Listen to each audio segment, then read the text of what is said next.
Ireland by 1913 and Dublin in particular had a very bad reputation in terms of health and hygiene. While there had been some inroads made in the previous century in the area of public health, so diseases such as smallpox, measles, those type of diseases, there had been improvements made in those areas. Really, by 1913 you still had quite a bad problem around general public health issues, and I think it was typified by the outbreak of typhus in 1913.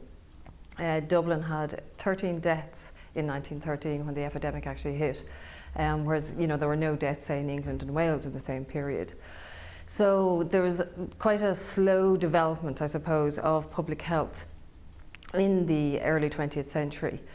It's not that there wasn't legislation, there was actually quite a lot of legislation in place in Ireland.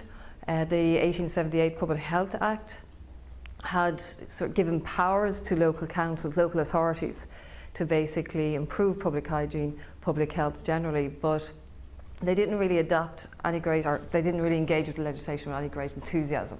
So there was quite a lot of slippage between legislation and reality. But another area of concern was, of course, TB.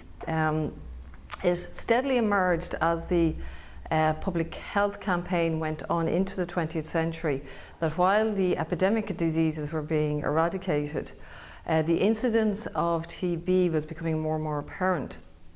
And it was steadily realised that while TB was on decline in England and Wales in this period, it was actually on the increase in Ireland. And that was a very significant cause of death in the period.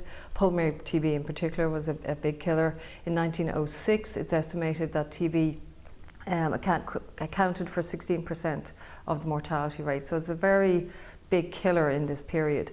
It's associated with the very poor living conditions, of course, in Dublin, but outside Dublin as well.